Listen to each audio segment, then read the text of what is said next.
जी अस्सलाम वालेकुम फ्रेंड्स, क्या आप सबको मेरी आवाज़ आ रही है? अस्सलाम वालेकुम, can all of you hear me? Okay, बिस्मिल्लाहिर्रहमानिर्रहीम। हमने स्टार्ट किया हुआ है हमारा second last chapter of the syllabus, that is decision making techniques.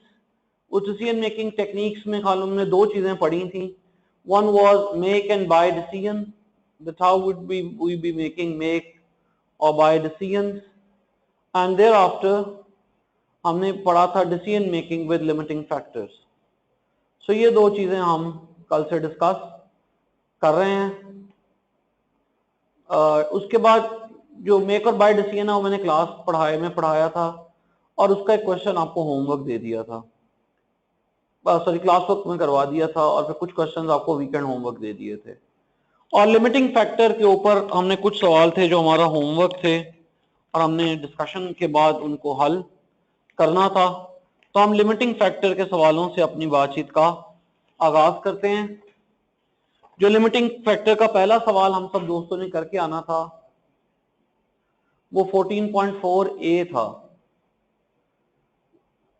तो आप में से कितने दोस्तों ने 14.4 ए किया है जी, वो बताइए। ताहिर ने किया है, और ठीक कायनात ने किया है, वकास ने किया है, माहम ने किया है। जी, जिन दोस्तों ने किया है उन्होंने कोई प्रॉब्लम इसमें फेस की है? चलिए, कोई सवाल अगर पूछना हो तो I am more than happy to answer.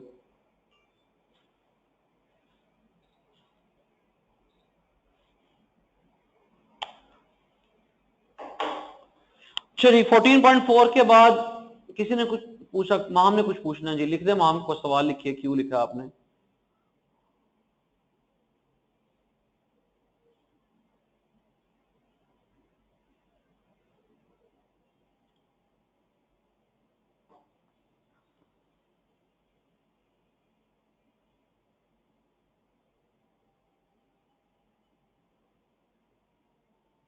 नहीं बेटा, पार्ट बी अभी मैंने नहीं कहा था, वैसे अब हम कर सकते हैं लेकिन अभी नहीं करना था। मैंने पार्ट ए ही कहा था 14.4 का। पार्ट बी थोड़ी देर बाद करेंगे फजल, आधे घंटे बाद करेंगे, डिस्कशन कर लें फिर पार्ट बी करेंगे। माम, अब मैं आपके क्वेश्चन का वेट कर रहा हूं। बेटा वो तो भी मैंने पढ़ाया ही नहीं था मेरी बेटी, मैंने 14.4 पार्ट ए खास तौर पे लिखा था। चलें, आप थोड़ी देर वेट कर लें आप और फजल, मैंने कुछ थोड़ा सा आज पढ़ाना है, उसके बाद वो पार्ट बी को भी हम डिस्कस कर लेंगे।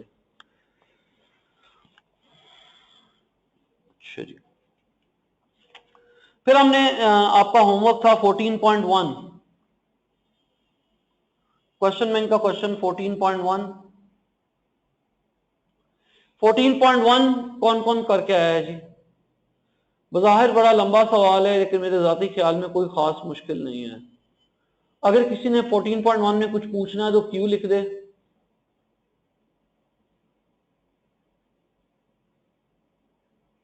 Muted.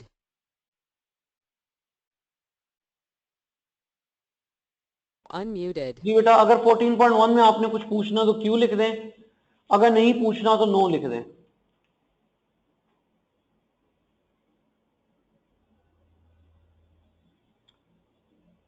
चले, यहां हम बात को रोकते हैं। बेटी वेरिएबल कॉस्ट के लिए डायरेक्ट मटेरियल, कायनात के सवाल का जवाब दे रहा हूं, direct material, direct labour, direct expenses और वेरिएबल ओवरहेड्स, ये चार वेरिएबल कॉस्ट होंगी unless told otherwise. Hopefully answer इस तरह ही हुआ होगा।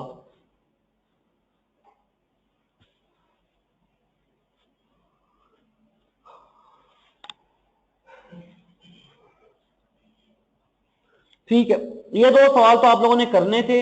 दो सवाल मैंने देख के आने को कहा था, सोल्यूशन को देख के आने के, उनके ऊपर मैं बाद में आता हूं।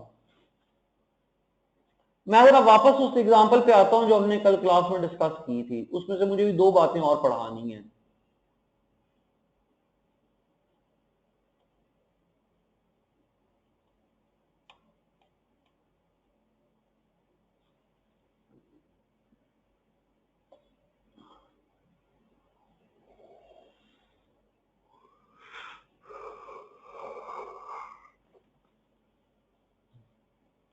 ये वो एग्जांपल है बेटा जो स्क्रीन पे आपके सामने है, ये एग्जांपल कर हमने क्लास में की थी। इस एग्जांपल पे किसी दोस्त को अगर कोई जरा सी भी कंफ्यूजन हो तो क्यों लिखे, वरना मैं इसको और थोड़ा सा इस पे और आपके साथ गुफ्तगू करना चाहता हूं।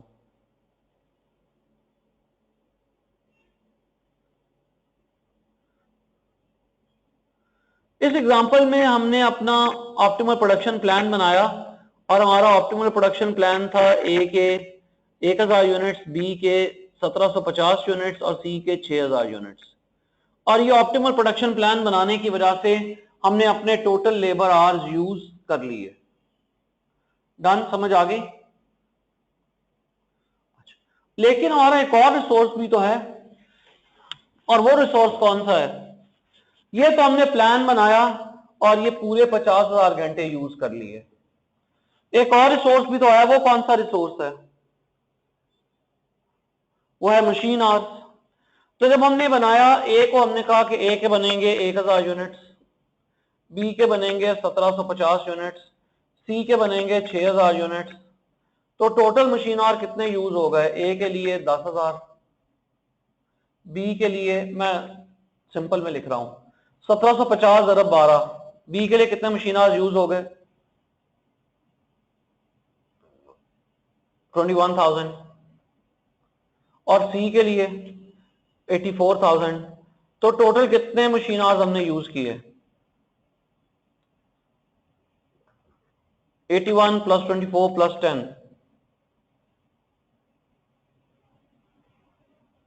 115 मशीन आवर्स यूज किए।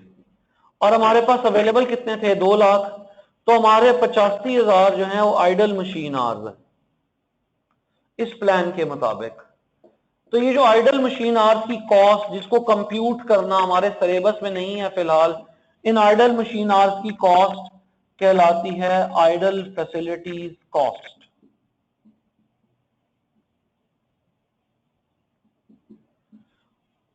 अभी फिलहाल हमारा मसल नहीं है कि हम ये कॉस्ट कंप्यूट कर सकें, हमें इसका कॉन्सेप्ट पता होना चाहिए, आइडल फैसिलिटीज कॉस्ट। एक स्केल, चूंकि आगे जाके हमने शेडो प्राइस वगैरह सी फाइनल में पढ़नी है तो वहां इसकी जरूरत पेश आएगी।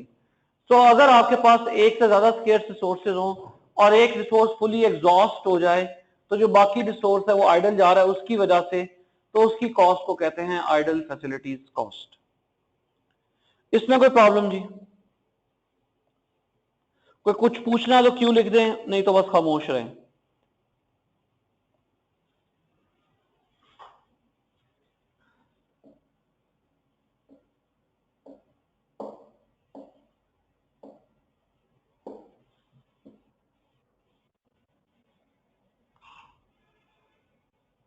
चलें थोड़ा सा बात को और आगे बढ़ाते हैं। यह है लिमिटिंग फैक्टर का यूटिलाइजेशन टेबल। हमने सबसे पहले कौन सी प्रोडक्ट बनाई? ए बनाई। और ए क्यों बनाई? बिकॉज मैनेजमेंट की पॉलिसी थी, इसलिए हमने ए बनाई। अगर हम एक सेकंड के लिए अज्यूम करें कि मैनेजमेंट की कोई पॉलिसी नहीं है, क्या तब भी हम पहले ए बनाते? अगर मैनेजमेंट की कोई पॉलिसी ना होती तो क्या तब भी पहले ए बनाते? Answer is no. फिर हम ए ना बनाते। फिर हम सबसे पहले क्या बनाते? हम सी बनाते। सी के 6000 यूनिट ही बनाते और इसका लिमिटिंग फैक्टर सेल्स डिमांड ही होता 4, 24, क्यूमुलेटिव भी हो जाता 24 और बैलेंस में रह जाता 26। यहां तक किसी को कोई प्रॉब्लम? तो 26,000 रह जाता। अब अगली चीज क्या बनाते उन 26,000 घंटों में? अगली चीज बी बनाते।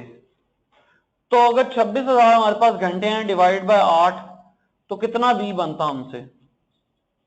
बी के कितने यूनिट्स बनते? 3250। हम बी के 3250 यूनिट्स बनाते, लेबर आ रही होता 8 होता, 26,000 इस्तेमाल होता, टोटल 50 और 0। तो हमारा प्रोडक्शन प्लान बनता हम ए का कोई यूनिट ना बनाते, ए के 0 यूनिट्स बनते, बी के बनते 3250 और सी के बनते 6000। और हमारा कंट्रीब्यूशन पर यूनिट है 654। इस लिहाज से टोटल कंट्रीब्यूशन निकालिए कितना होता? 3250 into 5 plus 24,000। तो हमारा टोटल कंट्रीब्यूशन कितना होता?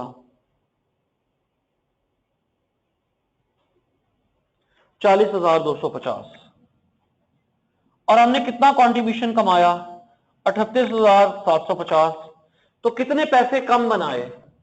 हमने कितने पैसे कम बनाए? हमने 1,500 रुपया कम कमाया। और ये 1,500 रुपया हम कम इसलिए कमाया कि मैनेजमेंट की एक स्पेसिफिक पॉलिसी थी। अगर मैनेजमेंट की वो पॉलिसी ना होती तो हम 40,250 रुपए कमा सकते थे। मैनेजमेंट की उस पॉलिसी की वजह से हमने 38,750 रुपए कमाए। तो ये 1,500 रुपया कहलाएगा पॉलिसी कॉस्ट। तो हम बादशाह सलामत से कहेंगे, बादशाह सलामत ये देखिए आपने जो हुक्म दिया था उसकी वजह से हमें 1,500 रुपए का नुकसान हो रहा है। अब आप बताइए कि हमारे लिए पॉलिसी इंपॉर्टेंट है कि कॉस्ट इंपॉर्टेंट है? हो सकता है बादशाह सलामत कहेंगे हाँ भाई 1,500 रुपया इंपॉर्टेंट है, पॉलिसी की भाड़ में। और हो सकता है बादशाह सलामत कहें कि नहीं नहीं नहीं 1,500 रुपए की खैर है, पॉलिसी इज इंपॉर्टेंट, ये हमारा लॉन्ग टर्म विजन है या कोई भी और रीजन है। तो ये हमारी पॉलिसी कॉस्ट होगी। ये पॉलिसी कॉस्ट फाइनेंशियल स्टेटमेंट्स में कहां अपीयर होगी?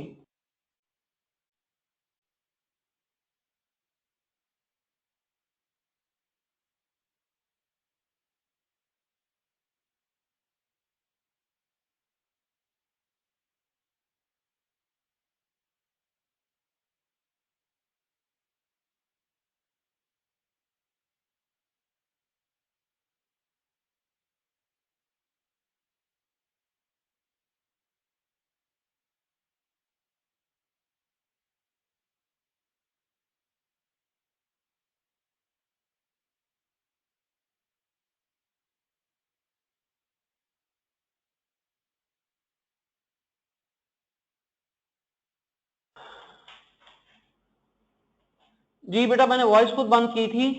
मैंने आपसे पूछा था ये पॉलिसी कॉस्ट 1,500 रुपए की कहां अपीयर होगी? आप सबने मुख्तलिफ जवाब दिए जो सारे गलत थे। ये पॉलिसी कॉस्ट किसी जगह फाइनेंशियल स्टेटमेंट्स में अपीयर नहीं होगी। This is not our cost.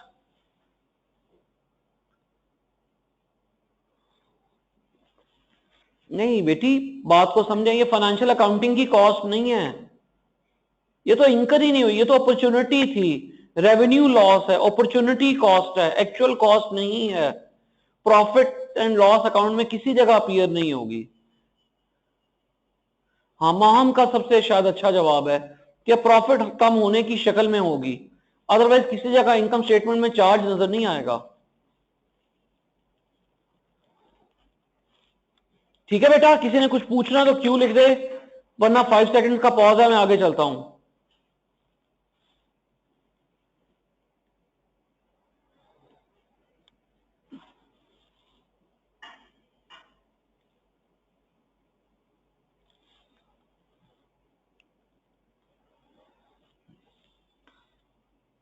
चलें ठीक है जी, हम इससे आगे बात को बढ़ाते हैं।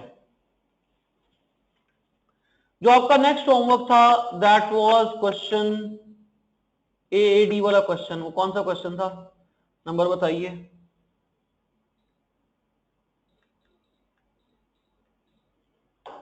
N9।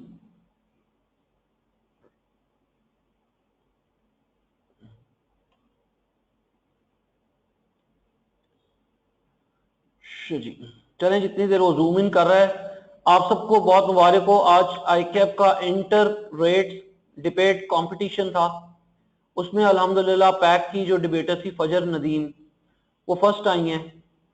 तो आप सब जनाब पैक की लुमिना हैं, आप सबको बहुत मुबारक हो जी। कायनात की बेस्ट फ्रेंड हमारे साथ गई हुई थी फातिमा।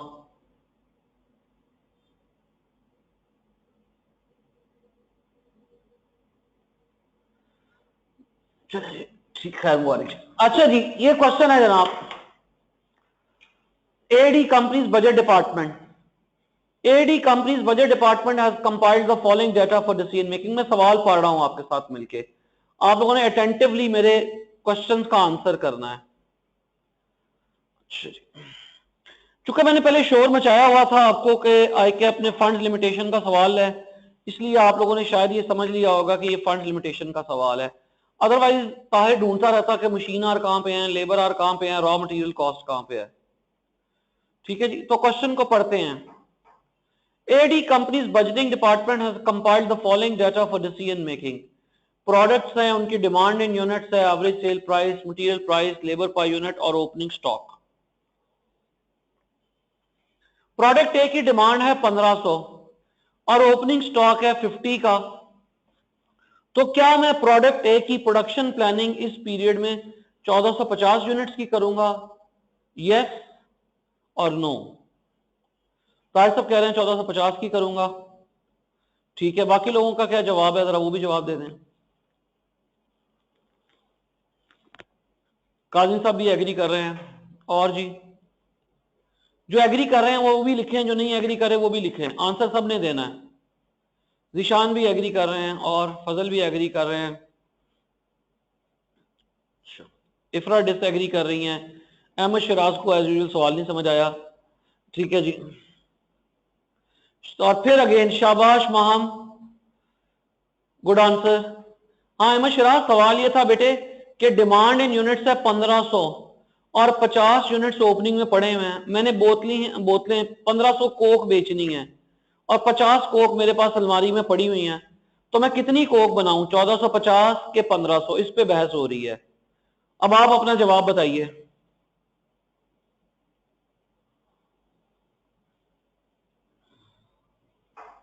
जी अहमद शराज 1500, ठीक है। अब ऐसे ही ना लाइटर टोन कह रहा हूं, मैंने क्लास में पहले भी शायद एक दफा आपको बताया था कि मेरे वालिद साहब मरहूम कहा करते थे कि हम चार भाई हैं, हम चारों को देख के कहते थे कि चार गधे मिलके भी घोड़ा नहीं बन सकते। तो जनाब ये जो सारे गधे मिले हैं, ताहिर, काजमी, निशान, शिराज, ये सारे गधे मिलके भी घोड़ा नहीं बनना। ठीक है जी, गधे ही रहना है मेरे जैसे। सो आंसर वाज 1500 और माहम ने उसका अच्छा बड़ा टेक्निकल जवाब दिया था कि हमने एक स्टैंडर्ड असम्पशन पढ़ी थी कि हमने stock level should either be constant और एट जीरो। तो अगर मेरे पास ताहिर, जिशान, अहमद, काजमी, अगर मेरे पास ओपनिंग में 50 यूनिट्स पड़े हुए हैं तो मेरे पास क्लोजिंग में भी 50 होने हैं। इसका मतलब मुझे जितने बेचने हैं उतने बनाने हैं। समझ आया बेटा? ताहिर, काजमी, जिशान, इफरा क्वेश्चन में कहा मेंशन्ड है?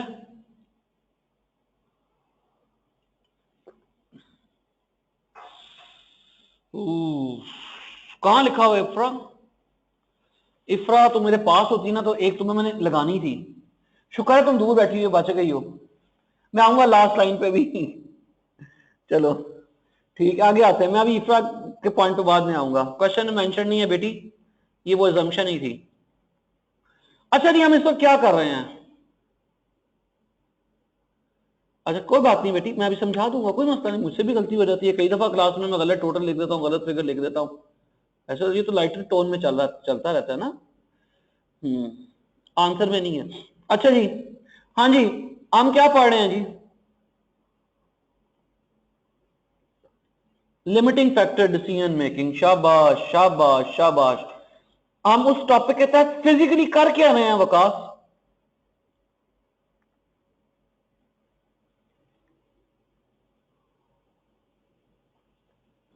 लिमिटिंग फैक्टर की डिसीजन मेकिंग में कर क्या रहे हैं?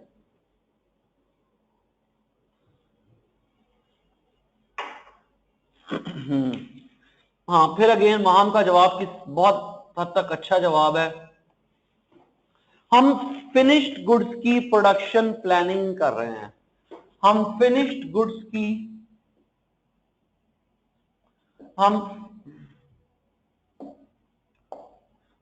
गुड्स की प्रोडक्शन प्लानिंग कर रहे हैं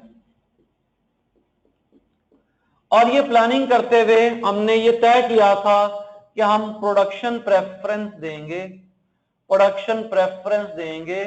उस फिनिश्ड गुड्स को which has highest contribution per unit of limiting factor। जिस फिनिश गुड्स का highest contribution per unit of limiting factor सबसे ज्यादा होगा उसको हम प्रोडक्शन प्रेफरेंस देंगे। बट मैं इस बात पर दोबारा वापस भी आऊंगा। तो इसका मतलब है हम फिनिश्ड गुड्स की प्रोडक्शन प्लानिंग कर रहे हैं। ये बात मैं ऐसे ही नहीं पूछ रहा, एक वजह से मैंने समझाना है। अपनी कुर्सी पे बैठ के इस बात अगले जुमले को पढ़ना है। Minimum order quantity of each product is 100 units. इस जुमले से क्या मतलब निकलता है?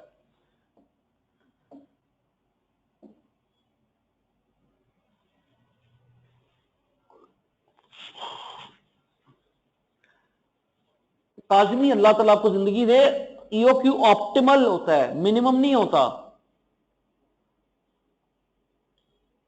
जिशान का अच्छा जवाब है कि हमने 100 यूनिट हर प्रोडक्ट के बनाने ही बनाने हैं। अब इसको सेल्स मैनेजर की कुर्सी पे बैठ के पढ़िए। अब इसको सेल्स मैनेजर की कुर्सी पे बैठ के पढ़िए, फिर मतलब बताइए।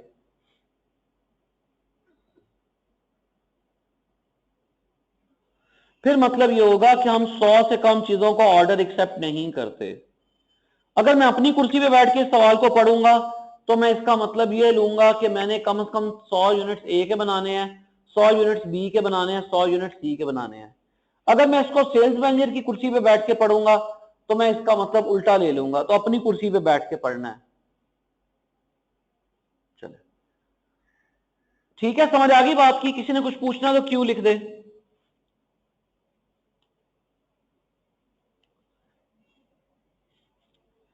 आगे पढ़ते हैं। The company has 8 lakh working capital in hand and a running finance of rupees 5 lakh. अभी मैं सिर्फ 5 लाख तक। Minimum order quantity is of each product is 100 units का मतलब यह है बेटी कि फिनिश गुड्स की प्रोडक्शन प्लानिंग करते हुए हमने 100 यूनिट ए के बनाने हैं, 100 यूनिट बी के बनाने हैं और 100 यूनिट सी के बनाने हैं। तीनों प्रोडक्ट के 100 यूनिट जरूर बनाने हैं। ये इस जुमले का मतलब है। जैसे भी जो पिछला सवाल हमने किया, आवाज सीधा मेरे कंधों पे आ रही है। अब हमने जो पिछला सवाल किया उसमें हमने ए के यूनिट जरूर बनाने थे। ताकि रीजन जो भी हो, हमारी पॉलिसी के तहत हमने 100 यूनिट ए के बनाने ही बनाने हैं। ठीक है जी। रीजन तो हमें एग्जाम में नहीं ना आती, हमें तो उसकी इंप्लीकेशन आती है। इसको ना ऊपर कर दो, ऊपर कर दो, या बिल्कुल नीचे कर दो, ऊपर कर दो, ज्यादा बेहतर। जी मान समझ आ गई?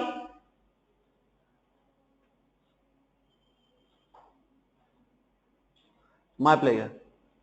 आगे चलते हैं। मैं आप फिर सवारा जुमला पढ़ता हूं और आप लोगों से उसका मतलब पूछता हूं। The company has 8 lakh working capital in hand and a running finance line of 5 lakh.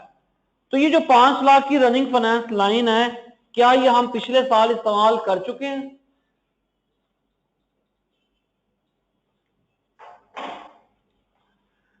क्यों जी? क्या ये जो 5 लाख रुपए की रनिंग फाइनेंस की लाइन है, क्या हम ये पिछले साल इस्तेमाल कर चुके हैं? हाँ तो क्या होगा और ना तो क्या होगा? अच्छा, फजल का ख्याल है कि हम कर चुके हैं। क्वेश्चन साइलेंट है, फजल का ख्याल ठीक हो सकता है। और कोई जवाब दे। इफरा कह रही है नहीं। क्यों बेटी, क्यों नहीं? ओवरड्राफ्ट है, ओवरड्राफ्ट की फैसिलिटी है ताहिर।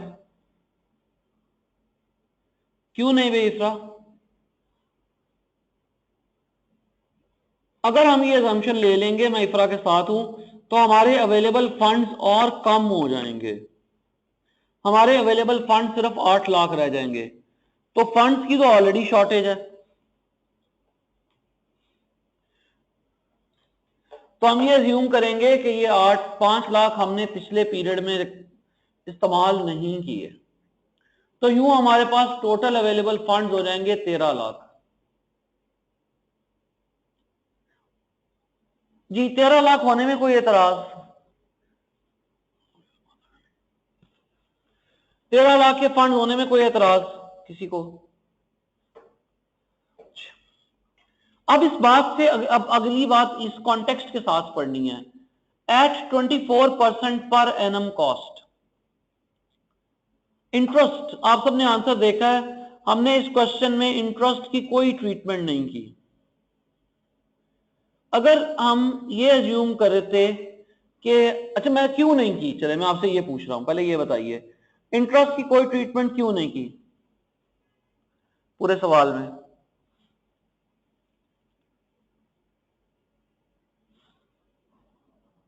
क्यों रेलेवेंट नहीं है ताहिर?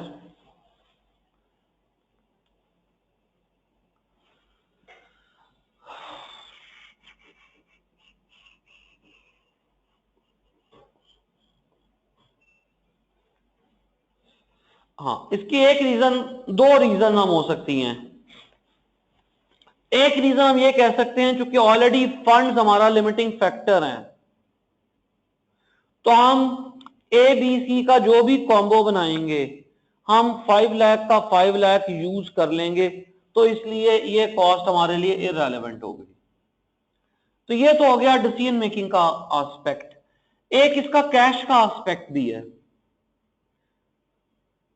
क्योंकि हम इसको यूं समझ लें कि हम डिसीजन मेकिंग तो बेशक कर ही रहे हैं, हम ये सोच रहे हैं कि हमने 13 लाख रुपए इस्तेमाल कैसे करना है। तो इसका कैश का एस्पेक्ट ये है that interest is always paid in arrears. Interest अगले साल देते हैं, तो अगर अगले महीने की 10 तारीख को बिजली का बिल आना है तो अगले महीने की 5 तारीख को मेरी तनख्वाह भी तो मिल जाएगी, तो मैं अगले महीने की तनख्वाह से बिजली का बिल दे दूंगा।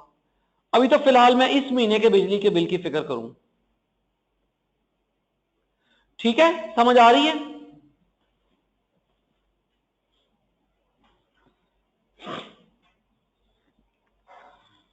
चलिए आगे चलते हैं। Production lead time and recovery period is estimated at 1 year. I don't know how many of you realized it, but this was the biggest help of the question. सवाल मुश्किल है लेकिन उसके अंदर ये आपकी मदद है, ये आपका रेस्क्यू 1112 है। लेकिन चूंकि मुझ जैसे नालायक सारे बैठे हुए हैं इसलिए पता ही नहीं चला होगा ये क्या जुमला है, तो मैं समझा देता हूं। Production lead time and sales recovery period is estimated to be 1 year का मतलब यह है कि हम साल में एक दफा चीजें बनाते हैं और एक दफा बेचते हैं। इसका मतलब ये 1500 चीजें जो हमें ए चाहिए फॉर एग्जांपल, ये हम एक ही दफा बनाएंगे और एक ही दफा बेचेंगे। अगर एग्जामिनर ये कहता कि प्रोडक्शन लीड टाइम और सेल्स रिकवरी पीरियड है 6 महीने, इसका मतलब है कि ये 1500 चीजें हम 2 किस्तों में बनाते, 750 पहले बनाते, 750 फिर बनाते। अगर वो कहता है कि प्रोडक्शन लीड टाइम और सेल्स रिकवरी पीरियड है 3 महीने, तो ये सारी प्लानिंग हम 3 महीने के हिसाब से करते, तो सवाल और मुश्किल हो जाता। तो अब हमने इसकी प्रोडक्शन करनी है, इसकी सारी प्लानिंग करनी है एक साल के एंगल से कि ये चीजें साल में एक ही दफा बनाएंगे और एक ही दफा बेचेंगे, तो उस लिहाज से हमारी जिंदगी आसान हो गई। ओके, मैं अगली लाइन एडवन एंड सेलिंग वाली थोड़ी 1 मिनट के लिए स्किप कर रहा हूं, मैं उससे अगली लाइन पे जा रहा हूं। Opening stock carry unit cost as given for the current year. Ifra ये लिखा हुआ था कि आपकी ओपनिंग स्टॉक की भी पर यूनिट कॉस्ट वही है जो इस साल की पर यूनिट कॉस्ट है। अगर इस साल मुझे पानी की बोतल 20 रुपए की पड़ रही है, तो इसका मतलब है पिछले साल भी, इस जुमले का मतलब यह है पिछले साल भी 20 रुपए की ही पड़ी थी और वही मेरी कॉस्ट है।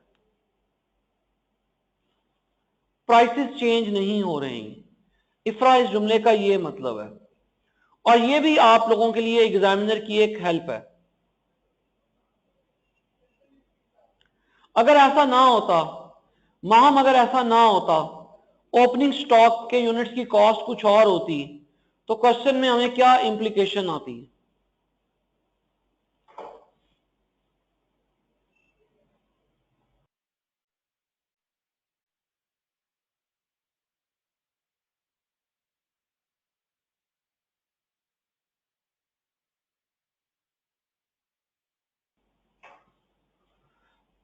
शाबाश माहम, वेरी गुड बेटी। फाइफो या वेटेड एवरेज हमें सिस्टम अप्लाई करना पड़ता। अगर कायनात, अगर बेटी वो दिया हुआ होता कि आपकी ओपनिंग स्टॉक की कॉस्ट डिफरेंट है, तो इसका मतलब है अब आपको सिस्टम अप्लाई करना पड़ता, या फाइफो या वेटेड एवरेज। फिर मैं ये अज्यूम करता जब मैं इस साल 1500 चीजें बेचूंगा, उसमें से 50 चीजें पिछले साल वाली होंगी, इनकी कीमत कुछ और होगी, बाकी 1450 चीजें इस साल की होंगी, उनकी कीमत कुछ और होगी, और जो मेरा क्लोजिंग स्टॉक होगा वो करंट प्राइस लेवल पे होगा। तो ये एक और दूसरी हेल्प थी जो एग्जामिनर ने हमारे लिए की। इसका मतलब है ओपनिंग स्टॉक के यूनिट्स की भी वही कॉस्ट है जो करंट पीरियड के यूनिट्स है, तो सिस्टम अब इंपॉर्टेंट नहीं रहा। जी इफ्रा समझ आ गई बात की? कायनात, इफ्रा, माहम, वकास, ताहिर वगैरह एक्सेट्रा, अहमद जान। कल नहीं आए थे आप? चले, एक जुमला मैंने भी छोड़ा हुआ है इस सवाल में, मुझे पता है। कायनात बेटी समझ आ गई है,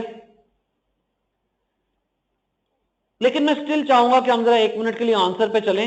मैं वापस आऊंगा इस जुमले पे फिर, जो मैंने छोड़ा हुआ है। तो हम आंसर पे आते हैं, N9 के आंसर पे। चले, बल्कि क्वेश्चन पे ही पहले रहते हैं। आप ये बताइए हमारा लिमिटिंग फैक्टर क्या है? What is our limiting factor? Our limiting factor is funds. बिल्कुल ठीक है। अगर फंड्स हमारा लिमिटिंग फैक्टर है तो उस फंड्स का हमने इस्तेमाल कहां करना है? उस फंड्स को हम अपनी मर्जी से कहां यूज करेंगे? अकाउंटेंट, इफ्रा अकाउंटेंट वाला जवाब दें। मेरा बच्चा, मैं ये नहीं पूछ रहा कि किसको पहले करेंगे कायनात, मैं कह रहा हूं इस्तेमाल कहां करेंगे? उस फंड को हम कॉस्ट के लिए यूज करेंगे, ये मैं आपके मुंह से सुनना चाहता था। वो जो पैसे मेरे पास हैं 13 लाख रुपया, उनको मैं ABC बनाने की प्रोडक्शन कॉस्ट के लिए यूज करूंगा। This is the technical answer. I'll be using that money I have to produce the products. Yes, while planning to produce the products, I'll be giving preference to the product giving highest contribution per unit of limiting factor. But my point is, we'll be using that money to incur the production cost. Agreed? हम सब लोग उस पैसे का इस्तेमाल करेंगे cost के लिए।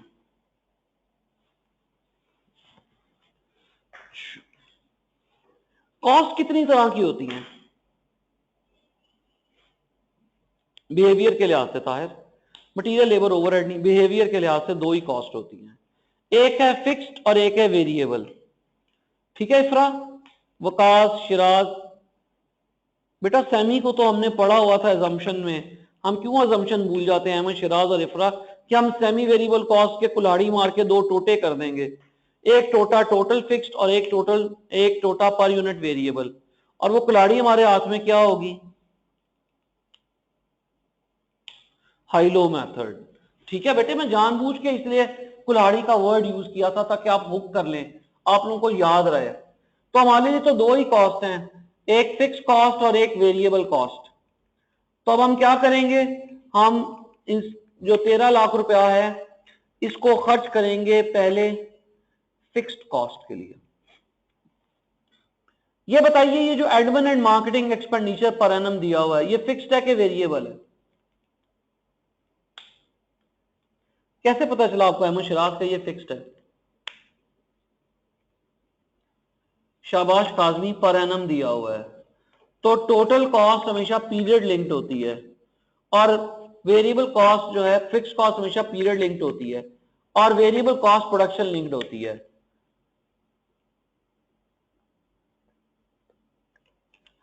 तो यहां चूंकि बताया गया है कि ये हमारी वो है पर एनम कॉस्ट है, इसका मतलब ये हमारी फिक्स कॉस्ट है।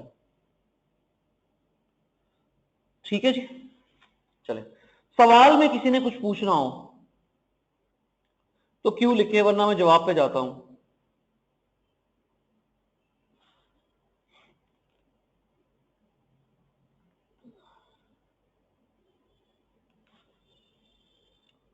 चलें, अब आंसर पे चलते हैं। आप सब लोग, मेरी रिक्वेस्ट है कि फिजिकली क्वेश्चन ओपन कर लें अपने पास, ताकि मुझे सवाल ऑलमोस्ट वन ही याद है, ताकि आंसर डिस्कस करते हुए क्वेश्चन रहे आपके आंखों के सामने।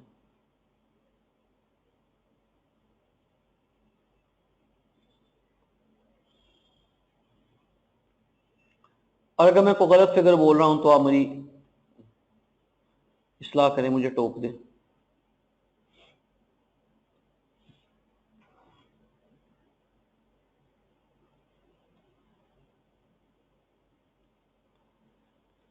चलिए, ये इसका आंसर है क्वेश्चन का।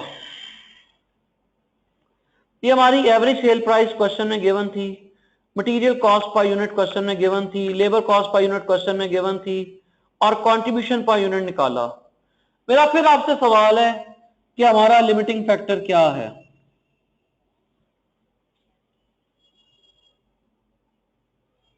जी आंसर चाहिए, और अच्छा जवाब दें। महामार और अच्छा जवाब दें। वकास, जीशान, फजल और अच्छा जवाब दें। वेरिएबल कॉस्ट, शाबाश इफ्रा, वेरिएबल कॉस्ट हमारा लिमिटिंग फैक्टर है। हमारे पास प्रोडक्ट ए बी सी बनाने की वेरिएबल कॉस्ट के पैसे नहीं है, ये इसकी करेक्ट एक्सप्लेनेशन है। Would it don't have funds to incur for the variable cost of product A, B, C. So technically our limiting factor is variable cost. जब तक ये जुमला जैसे मैंने बोला और जैसे आपको समझाया वो आप नहीं बोलेंगे, नहीं समझेंगे, तो आपको ये समझ नहीं आएगी कि हमने contribution percentage two variable cost क्यों निकाली।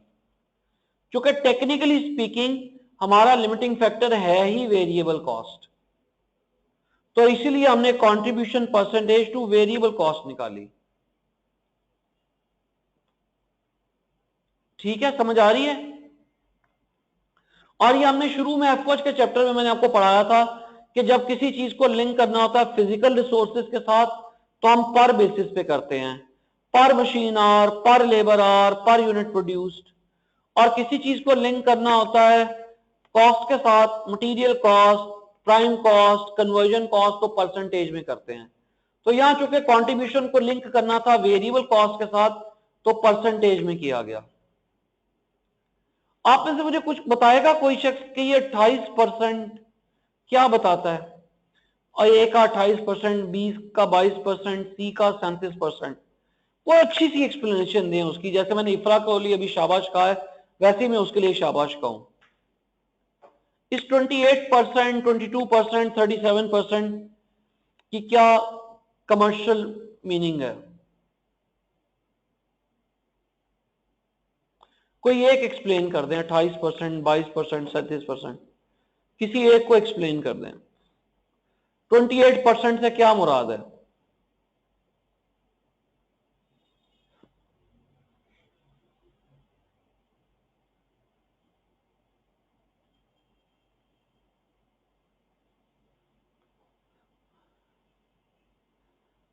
काजमीन पार्टली करेक्ट, फजल मजा नहीं आया, और एक आध मिनट और है आपके पास।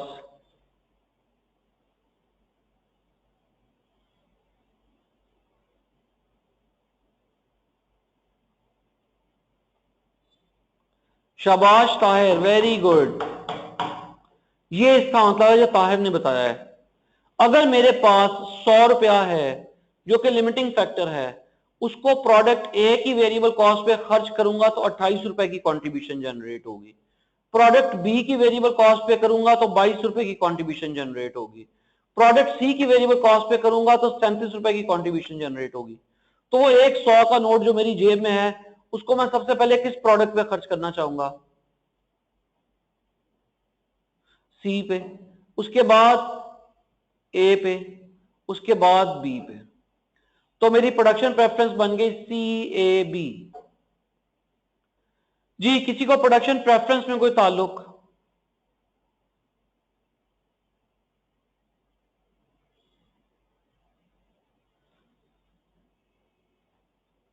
चले, अब इसके बाद आइए फंड्स जो हमारा लिमिटिंग फैक्टर है उनकी यूजेज का टेबल। सबसे पहले हमने 13 लाख रुपए जो था उसमें से एडमिन कॉस्ट की और हमारे पास बाकी फंड्स रह गए 1.147 मिलियन। उसके बाद मार्केटिंग कॉस्ट इंकर की तो हमारे पास बाकी फंड्स रह गए 1074 मिलियन। उसके बाद ए बी सी के मिनिमम ऑर्डर्स बनाए, बाकी फंड्स रह गए 105158। उसके बाद 3600 यूनिट सी के बनाए 260358, और फिर हमने फंड्स यूज कर लिए जितने बाकी ए बन सकते थे। तो हमारा ऑप्टिमल प्रोडक्शन प्लान बन गया ए के यूनिट्स 1149, बी के यूनिट्स 100 और सी के यूनिट्स 3700। जी यहां तक कोई पॉइंट जी? किसी ने कुछ पूछना तो क्यों लिख दे, नहीं तो बस खामोश रहें। जी ताहिर आप क्वेश्चन लिखिए।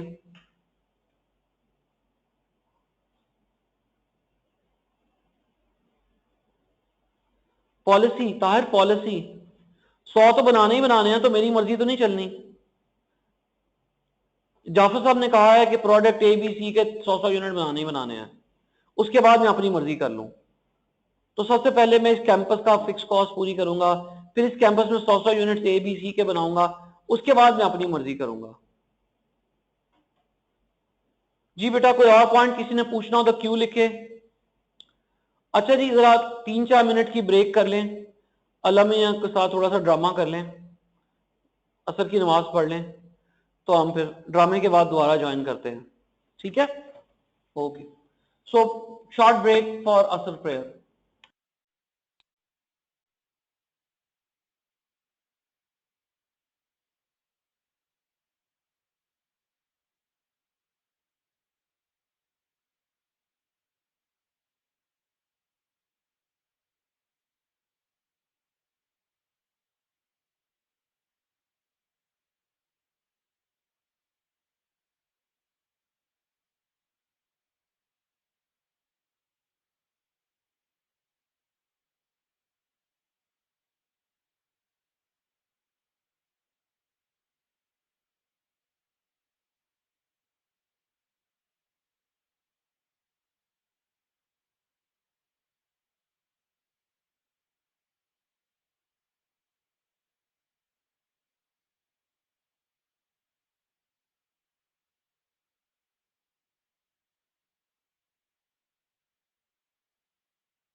अस्सलाम वालेकुम, आई एम बैक। जो वापस आ गया है वो यस कह दे, या जो मौजूद है वो यस कह दे। अहमद शराज, वकास, काजमी। अहमद जान किधर है भाई? उसका कोई सवाल जवाब नहीं हुआ अब तक। और बच्चियां कहाँ हैं तीनों? ताहिर भी वापस आ गए हैं। जिशान, फजल,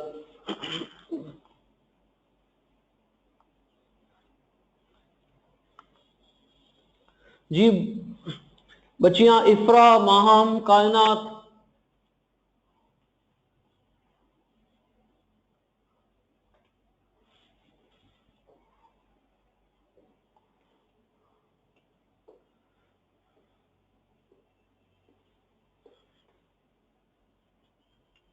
ठीक है जी। What was the next homework? जी बेटा, नेक्स्ट होमवर्क क्या था आप लोगों का?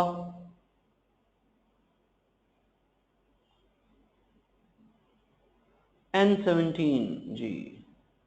ये इस वक्त N17 आपके आंखों के सामने है। होपफुली आप सब लोग पढ़ के आए होंगे। What was new? What was different in N17?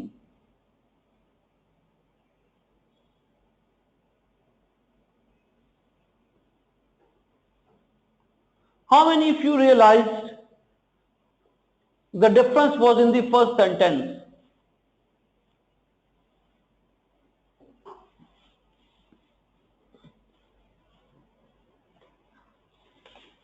जी बेटा, कोई जवाब नहीं किसी का? नो फजल।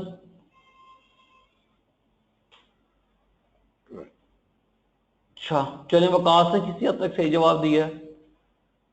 और अच्छी बात करें, और अच्छी बात करें। शाबाश। कायनात, किस किसने किया था भाई? पहले ये तो बताएं कौन कौन देख के आया था। जिसने किया था वो डन लिखे। वकास ने किया था, बस सिर्फ पूरी क्लास में से वकास ने किया है।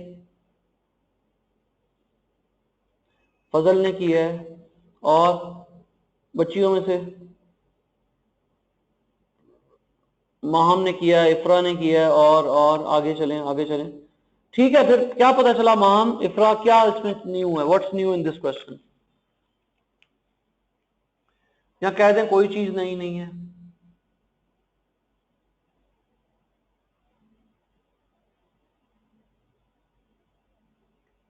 ये पहला सवाल है कि जिसमें हम कंपोनेंट्स की मैन्युफैक्चरिंग कर रहे हैं।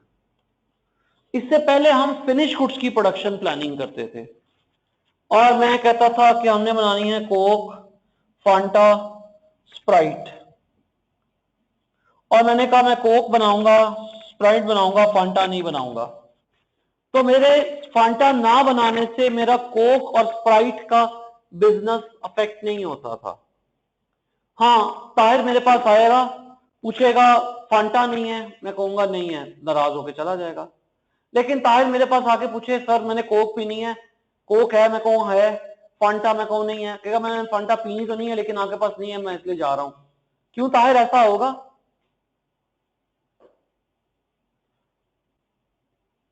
हाँ, मैं यही आप सबसे सुनना चाहता हूं। This is called mutually exclusive. दूसरे के ना होने से उसके ऊपर फर्क नहीं पड़ता। जो नाराज होगा वो फांटा का कस्टमर होगा, कोक और स्प्राइट का कस्टमर वैसे ही आता रहेगा और मेरी दुकान से बोतल पी के जाता रहेगा। और हो सकता है मेरी सेल्स टीम के हेड है निशान साहब, वो कन्विंस कर लें कि फांटा पीना अच्छा नहीं होता, स्प्राइट पीनी चाहिए। So what point I'm trying to make is that finished goods are mutually exclusive.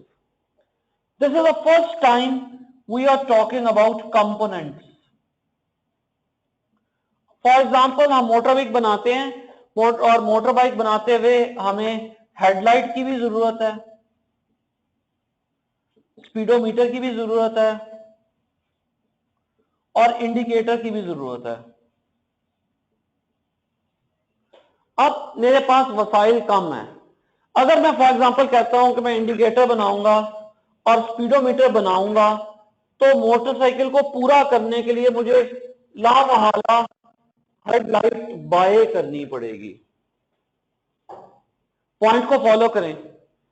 Coke और स्प्राइट बेचने के लिए मुझे फांटा बाजार से खरीदने की जरूरत नहीं थी, लेकिन अब क्योंकि कंपोनेंट्स का मसला आ गया है तो अब स्पीडोमीटर और इंडिकेटर के होने के बावजूद मेरी मोटरसाइकिल पूरी नहीं होगी। अगर मैं मोटरसाइकिल पूरी करना चाहता हूं तो मुझे हेडलाइट बाजार से खरीदनी पड़ेगी। So this is components manufacturing. जिस चीज को समझ आ गई है यस लिख दे इससे पहले। और ये आपस में म्यूचुअली इंक्लूसिव है। अगर हम पूरी मोटरसाइकिल बना के बेचना चाहते हैं तो जो चीज नहीं बनेगी वो बाजार से खरीदनी पड़ेगी। फिनिश गुड्स में ऐसी कोई शर्त नहीं थी। मुझे कोक और स्प्राइट बेचने के लिए फांटा बाजार से खरीदने की जरूरत नहीं थी, लेकिन अब मोटरसाइकिल बनाने के लिए अगर मैं स्पीडोमीटर लाता हूं, इंडिकेटर लाता हूं और हेडलाइट नहीं बना पाता तो मुझे हेडलाइट बाजार से खरीद के अपनी मोटरसाइकिल पे लगानी पड़ेगी। सो ये हमने सबसे पहले रियलाइज करना था कि ये कंपोनेंट्स की मैन्युफैक्चरिंग का सवाल है, फिनिश गुड्स का सवाल नहीं है। Fazal limited manufactures 3 components used in its finished product. The workshop assembly is currently unable to meet the demand for the components and possibility of subcontracting for the part of the requirements is being investigated on the basis of following data. आपके पास capacity नहीं है, आपकी औकात नहीं है कि आप ABC तीनों बना सकें, तो आपने एबीसी में से जो भी बनाना है वो बना लेंगे, बाकी बाहर से खरीदेंगे। सबसे पहले कंपोनेंट ए की बात करते हैं। कंपोनेंट ए की वेरिएबल कॉस्ट ऑफ प्रोडक्शन है 3 रुपए और आउटसाइड परचेज प्राइस है 2.5 रुपए। तो कंपोनेंट ए के केस में तो आपकी आउटसाइड परचेज प्राइस ही आपकी वेरिएबल कॉस्ट से कम है। इसका मतलब है ये तो स्केयर रिसोर्स का सवाल है ना। अगर स्पेयर कैपेसिटी का भी सवाल होगा तब भी हम कंपोनेंट ए नहीं बनाएंगे। हम अपनी फैक्ट्री के अंदर क्रिकेट का फ्लड लाइट टूर्नामेंट करवा लेंगे, लेकिन उसके अंदर कंपोनेंट ए नहीं बनाएंगे। जितना कंपोनेंट ए बनाएंगे उतना हमें नुकसान ज्यादा होगा। इसका मतलब है कंपोनेंट ए डिस्कशन से आउट हो गया। कंपोनेंट ए तो बनाना ही नहीं है इन एनी केस। कंपोनेंट तो ए तो बाजार से खरीदना ही खरीदना है। अब सारा मामला रह गया, जो बहस रहेगी वो रहेगी कंपोनेंट बी और कंपोनेंट सी के ऊपर। ये हमारी बहस रह गई कि हम कंपोनेंट सी बाजार से खरीदें कि कंपोनेंट बी बाजार से खरीदें। पहले बताइए सवाल की समझ आ गई है, फिर जवाब पे जाते हैं। क्वेश्चन में किसी ने कुछ पूछना हो तो क्यों लिख दे, नहीं पूछना तो बस खामोश रहें। अब आते हैं आंसर पे। और चूंकि हमने सिंगल लिमिटिंग फैक्टर का सवाल आना है तो एग्जामिनर ने कहा है कि पहले ये देखें कि अगर 4000 मशीन आवर्स हो तो लिमिटेड तो आपका क्या बनेगा। तो हम आंसर पे आते हैं।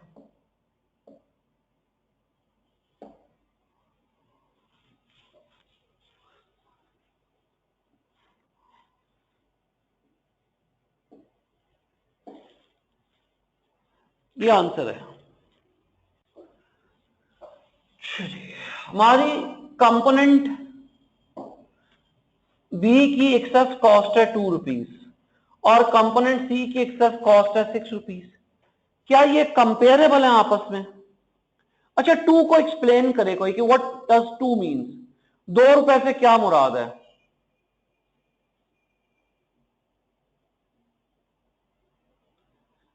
एक्सप्लेन करें। What does this rupees 2 means?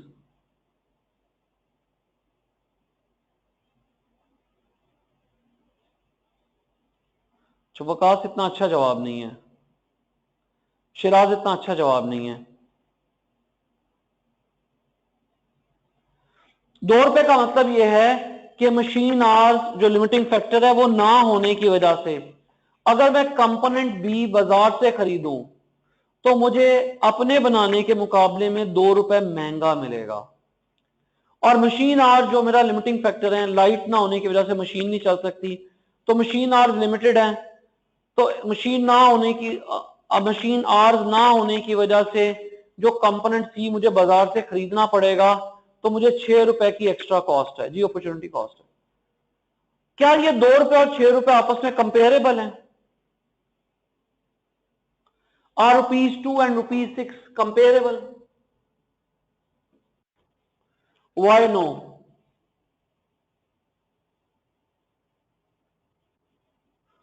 दोनों के मशीन आर सेम नहीं लग रहे। नहीं यार Ahmad Shiraz, machine hours same नहीं लग रहे। कंपोनेंट बी बनाने में आधा घंटा लगता है और कंपोनेंट सी बनाने में 2 घंटे लगते हैं, तो इसलिए डिफरेंट है, बेस ही डिफरेंट है। जो काम ताहिर ने करना है वो 2 घंटे में होना है और जो मैंने करना है वो आधे घंटे में हो जाना है। तो आप मेरे और ताहिर की परफॉर्मेंस को कैसे मेजर कर सकते हैं, आपस में कंपेयर कर सकते हैं? ताहिर के पास काम ही मुश्किल है, मेरे पास काम ही आसान है। तो आपको लाइक विद लाइक बनाना पड़ेगा, आपको एक्सेस कॉस्ट लानी पड़ेगी पर मशीन आर के केस में।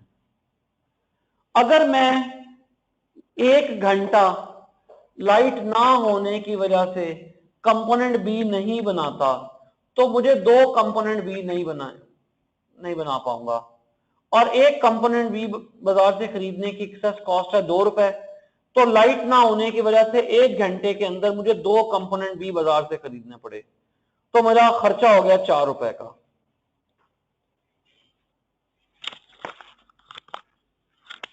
जी बेटे आवाज आ रही है? ताहिर आवाज आ रही है? अच्छा, 4 रुपए की समझ आई है जी। इसी तरह लाइट ना होने की वजह से मुझे आधा किलो कंपोनेंट सी बाजार से खरीदना पड़ रहा है और 3 रुपए का खर्चा हो रहा है। सो चूंकि अब अगर आप 4 रुपए भी खर्च कर सकते हैं और 3 रुपए भी खर्च कर सकते हैं, तो हम 4 रुपए खर्च करना चाहेंगे कि 3 रुपए खर्च करना चाहेंगे? 3 रुपए खर्च करना चाहेंगे, सिंपल बिजनेस, कॉमन सेंस। तो फिर हम क्या करेंगे, हम कंपोनेंट सी बाय कर लेंगे, हम कंपोनेंट सी बाय करेंगे, और जब हम कंपोनेंट सी बाय करेंगे तो इसका ऑटोमेटिक मतलब यह है कि हम कंपोनेंट बी परचेज करेंगे, सॉरी प्रोड्यूस करेंगे, मैन्युफैक्चर करेंगे।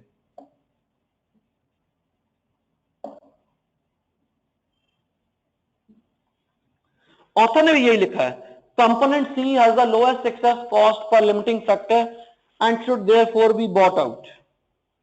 यहां तक किसी दोस्त को कोई प्रॉब्लम जी? एक हमने छोटी सी वॉयलेशन की है, फिर ये बहुत अच्छा तरीका है, जो बोर्ड पे लिखा हुआ है, ये एक फॉरेन बुक की एग्जांपल है और बहुत अच्छी एग्जांपल है। मेरे जैसे जाहिल आदमी की क्या मजाल है कि मैं इतराज करूं कि ये गलत है, लेकिन फिर भी आपको पता है हम पाकिस्तानी बात को आना कोई नहीं। तो इसमें मेरे जाती ख्याल से एक छोटा सा हमने एरर किया है। वो क्या एरर किया है? एरर नहीं किया, छोटी सी रूल बुक को तोड़ा है।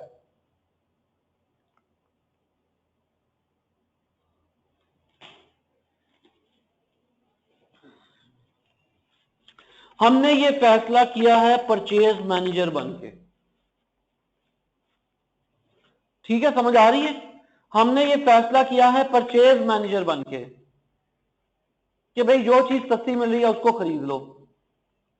हम फिर अपनी कुर्सी से उठ गए, हम ना सेल्स मैनेजर हैं ना परचेज मैनेजर हैं, हम तो प्रोडक्शन प्लानर हैं, हम प्रोडक्शन प्लानिंग कर रहे हैं।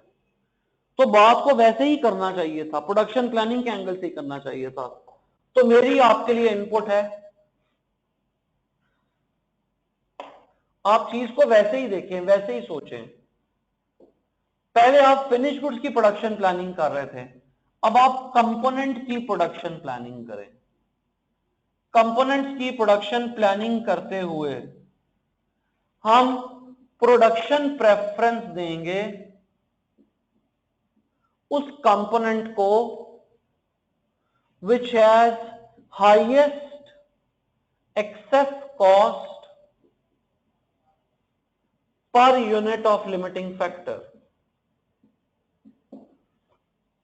ये जुमला मैंने लिख तो दिया, मैं समझाता हूं। यही सारी कैलकुलेशन है। अब मेरा आपको वकील हूं ना, कभी मैं मुल्जिम की पैरवी करूंगा, कभी दूसरी तरफ की करूंगा, कभी पुलिस का वकील बन जाऊंगा, कभी चोर का वकील बन जाऊंगा, तो दोनों तरफ की दलीलें आनी चाहिए।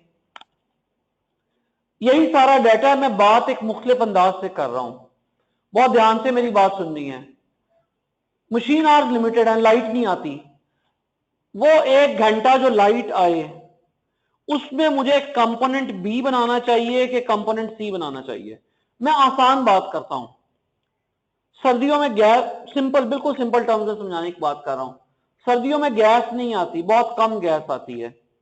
अगर घर पे गैस आए तो आप सबकी वालदा, मेरी वालदा, उस गैस के टाइम को यूज कैसे करेंगी? रोटी बनाएंगी कि सालन बनाएंगी?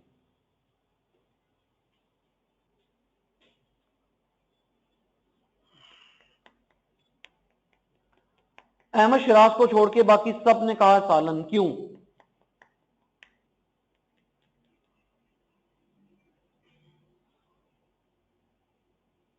ताहिर और अच्छा जवाब, accountant accountant accountant accountant accountant accountant accountant. अभी तक किसी ने सही टेक्निकल आंसर नहीं दिया। अकाउंटेंट, टिप ऑफ कर रहा हूं, अकाउंटेंट। ओ भाई, सालन बाजार से महंगा मिलता है, रोटी बाजार से सस्ती मिलती है। मार्केट है, हर चीज मिल जाएगी, रोटी भी मिलेगी, सालन भी मिलेगा, कमर्शियल वर्ल्ड है। जो गैस आ रही है, अगर मैंने रोटियां पकाने में जाया कर दिया तो रोटियां तो 50 रुपए की बाजार से आ जानी थी। 5 घर वालों के लिए 50 रुपए की रोटियां बाजार से आ जानी थी। हाँ, 5 घर वालों के लिए सालन लेने जाऊंगा तो 1000 रुपया लग जाएगा। तो जो गैस का टाइम था, मैंने उसका क्या यूजेज किया? मैंने कौन सी चीज बनाई? मैंने वो चीज बनाई जो बाजार से महंगी मिलती थी। उस तरह करने से क्या हुआ? मेरी अम्मी ने घर में सालन बना लिया तो 1000 रुपया सालन का बच गया। तो जो 1000 रुपया बचा था उसमें से 50 रुपए की रोटियां ले आए। यहां पे भी ऐसा ही है बेटा। अगर मैं प्रोडक्शन प्लानिंग करते हुए, जब मेरे पास लाइट हो, मशीन अवेलेबल हो, तो मैं कंपोनेंट बी को प्रोड्यूस करूंगा तो मेरे 4 रुपए बचेंगे। और अगर मैं कंपोनेंट सी को प्रोड्यूस करूंगा तो मेरे 3 रुपए बचेंगे। थैंक यू बेटा। तो मैं कंपोनेंट सी को परचेज करूंगा तो मेरे 3 रुपए बचेंगे। अब मैं 4 रुपए बचाना चाहता हूं कि 3 रुपए बचाना चाहता हूं? तो मैं नेचुरली 4 रुपए बचाना चाहता हूं। तो अगर मैं 4 रुपए बचाना चाहता हूं तो मैं कंपोनेंट बी बाजार घर पे बनाऊंगा, खुद प्रोड्यूस करूंगा। और जब मैं कंपोनेंट बी खुद प्रोड्यूस कर रहा हूं तो इसका ऑटोमेटिक मतलब यह है कि कंपोनेंट सी मैं बाय करूंगा। फैसला वही है यार, फैसला वही है, लेकिन उस फैसले तक पहुंचने का रास्ता मुख्तलिफ है। जो बुक का ऑथर है वो आपको फैसला करवा रहा है बाइंग का, और बाइंग का फैसला करके हमने कहा कि दूसरी चीज हम मैन्युफैक्चर करेंगे, प्रोड्यूस करेंगे। मैं कह रहा हूं नहीं यार, फैसला करने का तरीका बदलो। हम फैसला करेंगे प्रोड्यूस करने का, काम करने की बात करें, सोचें। तो मैं जब भी लाइट आएगी मैं प्रोड्यूस करूंगा कंपोनेंट बी, और जब मैं कंपोनेंट बी प्रोड्यूस करूंगा तो इसका ऑटोमेटिक मतलब यह है कि मैं कंपोनेंट सी बाय करूंगा। ठीक है जी? किसी ने कुछ पूछना हो तो क्यों लिख दे।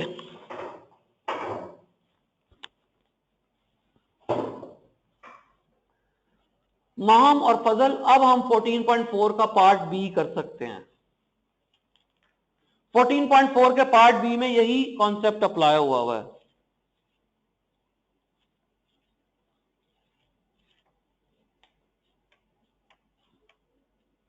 ठीक है माहम?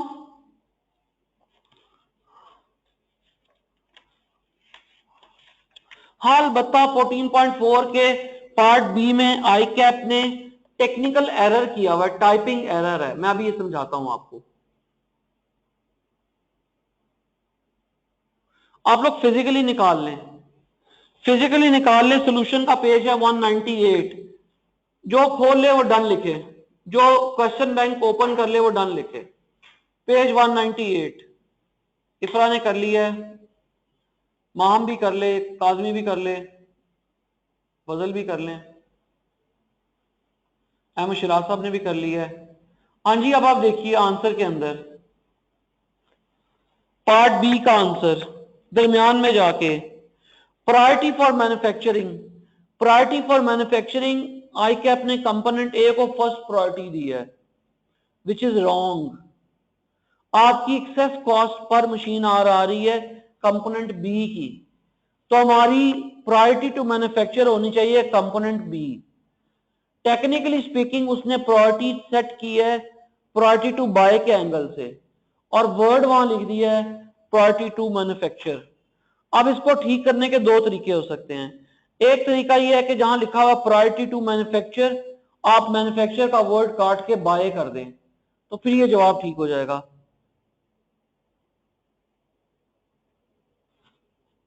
या आप प्रायोरिटी टू मैन्युफैक्चर ही रहने दें और रैंकिंग चेंज कर दें। मैन्युफैक्चरिंग में फर्स्ट प्रायोरिटी होगी बी की और सेकंड प्रायोरिटी होगी ए की। ठीक है बेटा, किसी ने कुछ पूछना तो क्यों लिखे, वरना हम बात को आगे बढ़ाते हैं। ताहिर आंसर देखिए बेटा, extra cost per machine hour save, product A की है 25 पैसे और प्रोडक्ट बी की है 50 पैसे। आप किसको बनाना चाहेंगे? उसको बनाना चाहेंगे जिसको बनाने से 25 पैसे बचेंगे, कि उसको बनाना चाहेंगे जिसको बनाने से 50 पैसे बचेंगे? तो बस फिर आपकी प्रायोरिटी टू मैन्युफैक्चर फर्स्ट क्या हुई? Product B. आई कैप ने क्या लिखा हुआ है? प्रोडक्ट ए। एरर हो गई ना।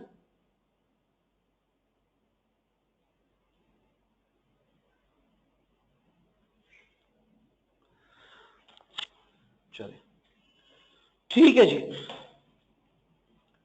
विद दिस मैंने आपको जितनी बातें इस चैप्टर में बतानी थी वो खत्म हो गई हैं। अब प्रॉब्लम्स अभी भी थोड़ी बहुत रहेंगी, वो क्वेश्चन स्पेसिफिक प्रॉब्लम है, वो टॉपिक स्पेसिफिक प्रॉब्लम्स नहीं है। तो जैसे मैंने पहले कहा था, कुछ क्वेश्चन आज का होमवर्क होंगे, कुछ क्वेश्चन प्रिपरेटरी लीव्स का होमवर्क होंगे। तो जो इंपॉर्टेंट क्वेश्चंस हैं वो मैं हाईलाइट कर देता हूं।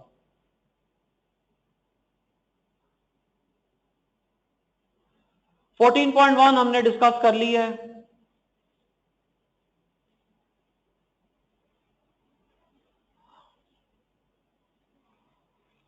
14.2 as soon as possible, ASAP, या यूं समझ लें कि प्रेपरेटरी लीव्स का होमवर्क है।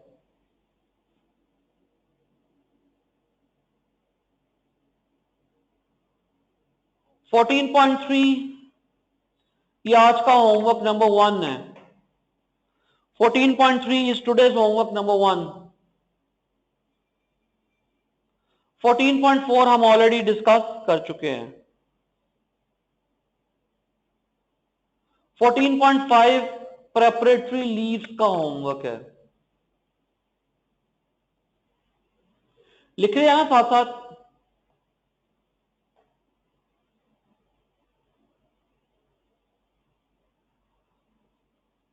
Fourteen point six preparatory leaves का होमवर्क है। 14.6 प्रेपरेटरी लीव्स का होमवर्क है। 14.7 आज का होमवर्क है। आप इसी को आज का पहला होमवर्क समझ लें, 14.7 को। पिछले सारे प्रेपरेटरी समझ लें। आज का पहला होमवर्क है 14.7, आज का दूसरा होमवर्क है 14.8 और आज का तीसरा होमवर्क है 14.9।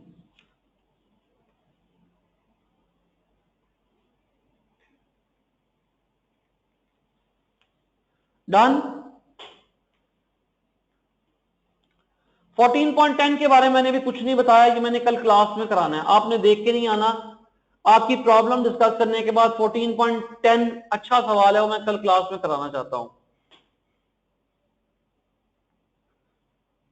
सो आपका आज का होमवर्क ताहिर लिख दें 14.7, 14.8 और 14.9, ये आपका आज का होमवर्क है जी। Kazmi, I remain available.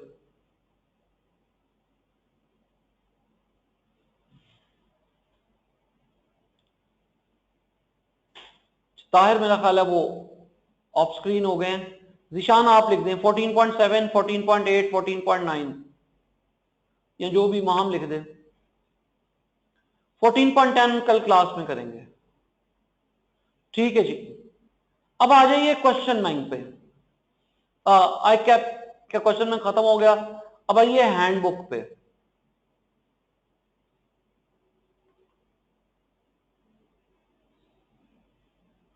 चलें, अच्छी बात है, ताज साहब फटाफट काम कर रहे थे, शाबाश।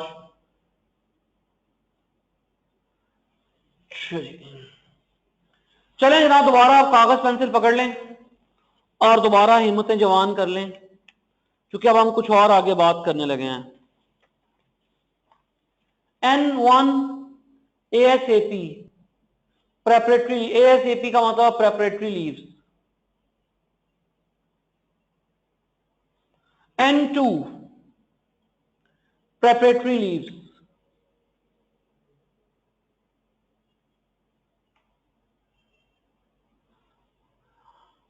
N3 preparatory leaves.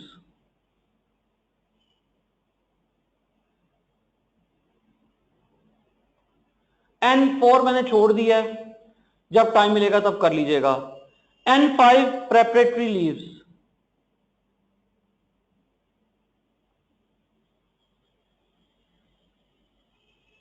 N6 मैंने छोड़ दिया है, वो छोड़ा कल बताऊंगा। N7 preparatory leaves. N7 के बाद जितने भी क्वेश्चन हैं इस चैप्टर के, वो या तो आसान है या हम कर चुके हैं। जैसे N8 आसान है, N9 हमने कर लिया है, N10 बहुत ही आसान है, N11 प्रेपरेटरी लीव्स कर लें, N11, N12 बहुत ही आसान है, N13 छोटा सा सवाल है, आसान है, N14 क्रॉस कर दें बेशक ना करें, N15 छोटा सा सवाल है, N16 हमने कर लिया है, N17 हमने कर लिया है, N18 और N19 थ्योरी के सवाल है। नोटेड जी, चीजें नोट हो गई जनाब।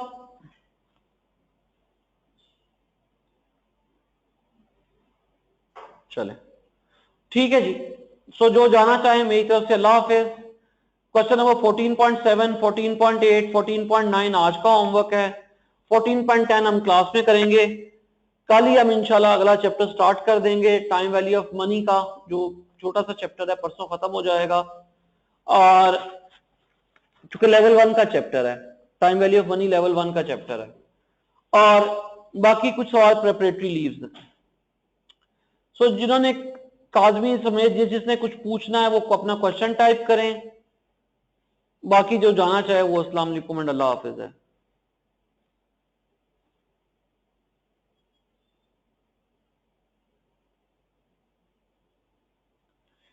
काजमी वेरिएबल ओवरहेड्स के अंदर जो वेरिएबल ओवरहेड्स का जो एक्सपेंडिचर वेरिएंस होता है उसी को स्पेंडिंग वेरिएंस कहते हैं। वेरिएबल ओवरहेड का रेट वेरिएंस, एक्सपेंडिचर वेरिएंस, उसी को स्पेंडिंग वेरिएंस कहते हैं।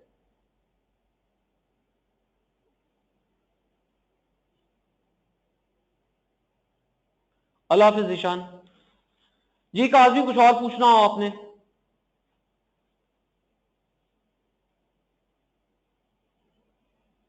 क्वेश्चन बैंक में बताइए, क्वेश्चन बैंक में कौन सा क्वेश्चन है? मैंने क्वेश्चन बैंक बंद कर दिया है, आप मुझे बता दें, मैं खोल लेता हूं, फिजिकली खोल लेता हूं।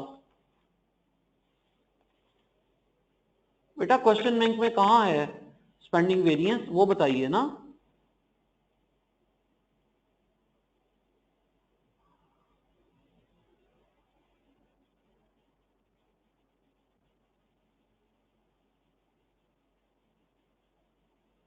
फजल बेटे मैं आपके सवाल का जवाब देता हूं। मैं जरा काजमी के साथ पहले एक इशू को क्लोज कर लूं।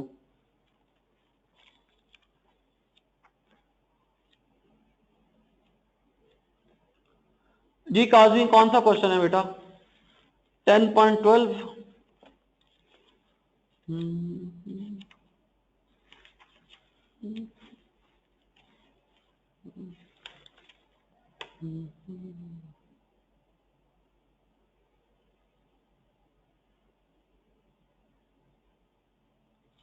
10.12 में काज़मी कहाँ है? मेरे सामने इस वक्त 10.12 खुला हुआ है, एक्सेलेंट लिमिटेड। सोल्यूशन में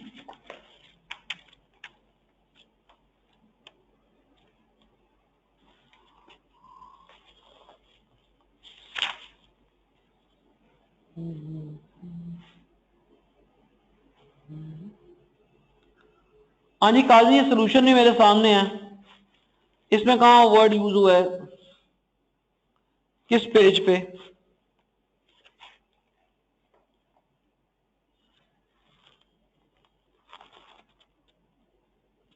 काजमी यहाँ तो 6 नंबर में वेरिएबल ओवरहेड एफिशिएंसी वेरिएंस लिखा हुआ है बेटा।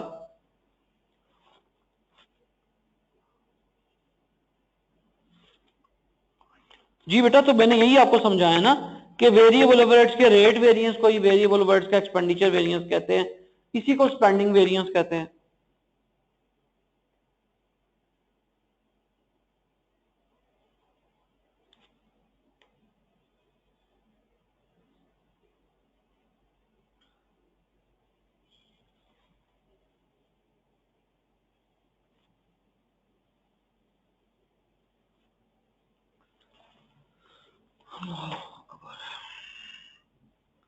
काजी मैंने ना, मेरा ख्याल है आपने वो, जी बेटा ये वही है, लिखा भी हुआ है कि अपने पुरानी तो नहीं है आपके पास किताब काजमी कहीं? आपके पास हैंडबुक पुरानी तो नहीं, ये क्वेश्चन में पुराना तो नहीं है कहीं? पेज 172 पे वेरिएबल ओवरहेड्स का रेट वेरिएंस ही लिखा हुआ है पॉइंट नंबर 5 में। अल्लाह के बंदे वेबसाइट से नहीं डाउनलोड कर लो यार।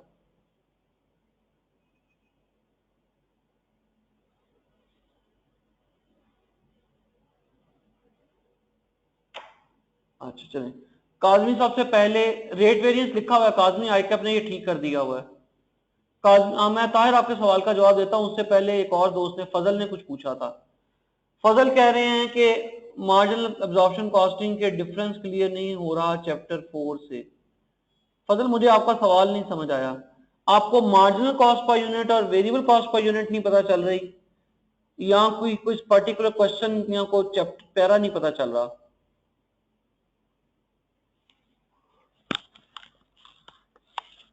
मैं फजल आपका माइक ऑन कर रहा हूं, आपके पास माइक की फैसिलिटी है?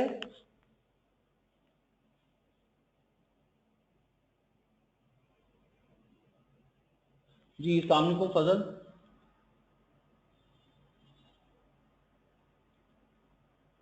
अस्सलाम वालेकुम फजल।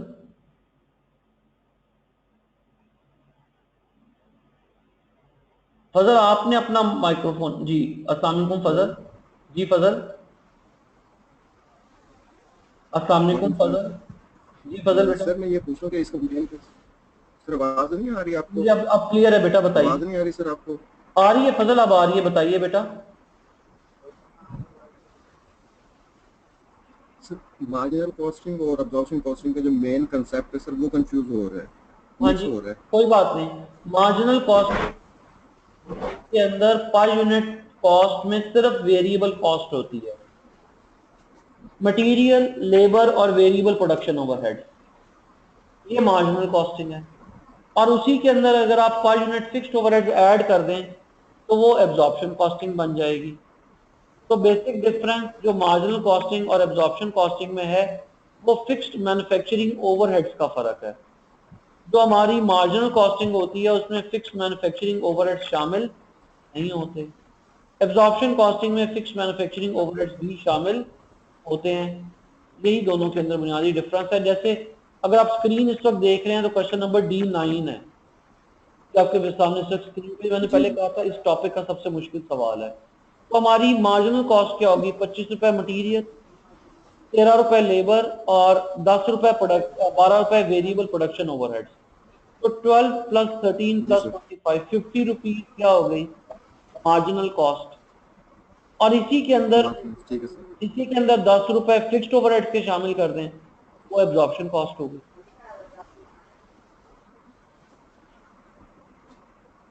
सर मार्जिनल कॉस्ट के अंदर फिक्स कॉस्ट टोटल होती है और अब्जॉर्प्शन के अंदर पर यूनिट के साथ डलती है। मार्जिनल कॉस्टिंग के अंदर फिक्स प्रोडक्ट कॉस्ट बेटा असूल है एक क्लोजिंग स्टॉक की कॉस्ट में। आप जो बात कर रहे हैं वो इनकम स्टेटमेंट में चार्ज करना है, इनकम स्टेटमेंट में तो सारी कॉस्ट चार्ज होंगी, वेरिएबल भी होगी, फिक्स्ड भी होगी। फर्क है क्लोजिंग स्टॉक को वैल्यू करते हुए, क्लोजिंग स्टॉक को मेजर करते हुए। क्लोजिंग स्टॉक को मेजर करते हुए एब्जॉर्प्शन कॉस्टिंग जी फिक्स कॉस्ट को भी शामिल करती है और मार्जिनल कॉस्टिंग सिर्फ वेरिएबल कॉस्ट को शामिल करती है। आप बुनियादी तौर पे इसको क्लोजिंग स्टॉक मेजरमेंट कहेंगे। ठीक है सर। इनकम स्टेटमेंट में तो जो भी निजाम हो फिक्स कॉस्ट तो चार्ज होनी होनी है।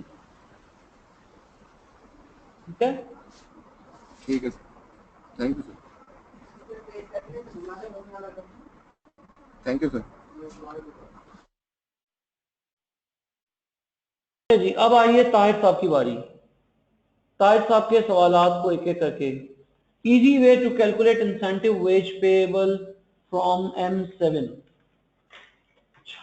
M7 का पेज नंबर बताते हैं मुझे ताहिर?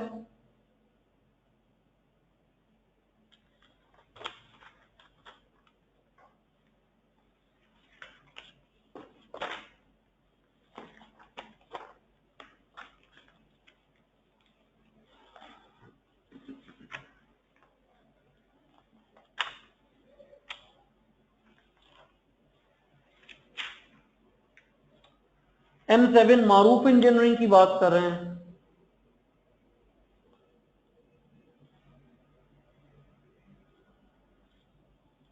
काट दें सारी सवाल, काट दें, ये हमने नहीं करना। व्हाट्सएप ग्रुप में भी बता देना कि सर ने M7 कटवा दी है।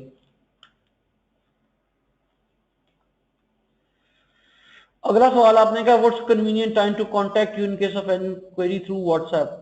व्हाट्सएप में तो कोई टाइम नहीं चाहिए ना, आप जब मर्जी अपनी क्वेरी उस व्हाट्सएप ग्रुप पे पोस्ट कर दें। हाँ, जब मेरे पास टाइम होगा मैं उसको रिस्पॉन्ड कर दूंगा एज सून एज पॉसिबल।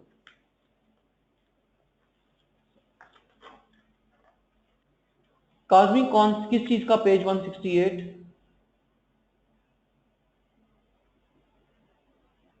बेटे उस वक्त तो अटेंड नहीं हो सकता ना, कभी भी ऐसा शायद पॉसिबल नहीं होगा। आप उसमें व्हाट्सएप पे पोस्ट कर दें, मैं उसको व्हाट्सएप पे जवाब दे दूंगा जब अवेलेबल टाइम होगा। अच्छा, पेज 168 का आदमी सब कह रहे हैं क्वेश्चन बैंक का।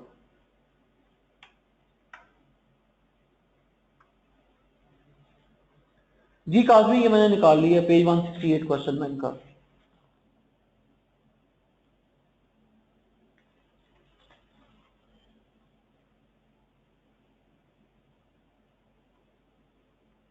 जी अस्सलाम वालेकुम काजमी साहब, मैंने माइक भी ऑन कर दिया।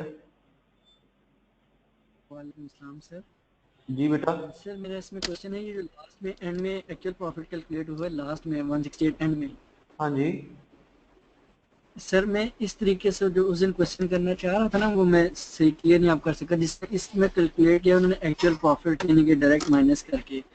मैं इस तरीके से 10.5 में ना क्वेश्चन जो दिया हुआ है ना उसमें एक्चुअल प्रॉफिट हाँ कैलकुलेट वो करना निकले चाह रहा था। 10.5 का निकल आएगा, लेकिन उसमें रॉ मटेरियल कंज्यूम्ड जो है ना, एक्चुअल मटेरियल कॉस्ट, वो एक्चुअल मटेरियल जी कॉस्ट वो नहीं होगी जो एक्चुअल मटेरियल कॉस्ट इनकर हुई है 10.5 में। जी 10.5 में एक्चुअल मटेरियल कॉस्ट आएगी actual cost for actual quantity purchase minus closing जी। Stock at standard price.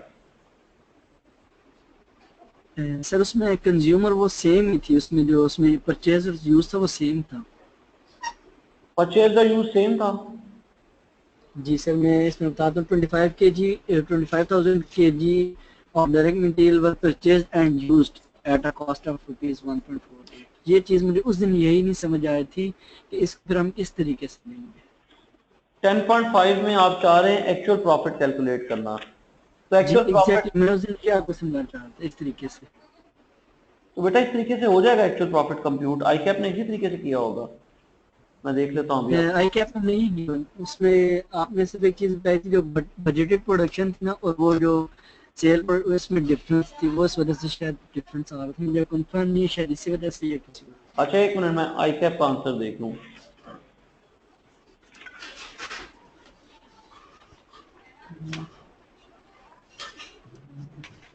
I cap ने एक्चुअल प्रॉफिट कंप्यूट नहीं किया हुआ, लेकिन ये मेरा ख्याल है ये जी सर यही सवाल, यार ये सवाल हमने उधर शामिल किया हुआ है अपने क्वेश्चन बैंक में। 10.5 हमने अपने क्वेश्चन बैंक में शामिल किया हुआ है और वहां पे हमने एक्चुअल प्रॉफिट निकाला भी हुआ है। Standard cost of product Q, एक सेकंड।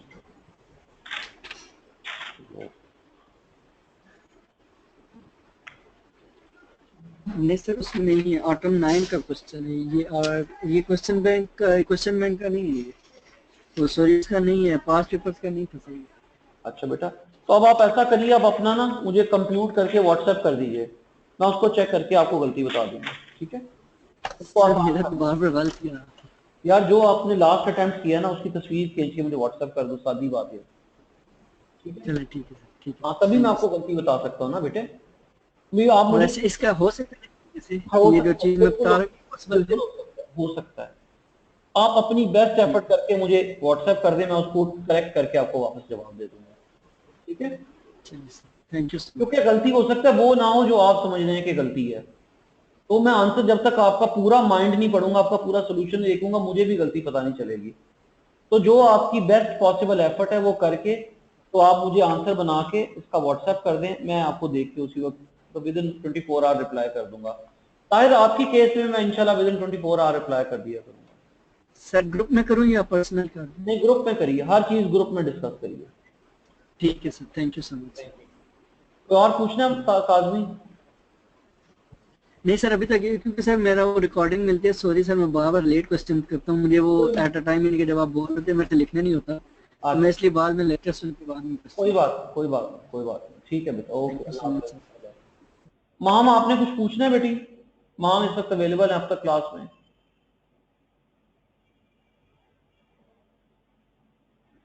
चलें ठीक है, ओके बेटा, अस्सलाम वालेकुम एंड अल्लाह हाफ़िज़।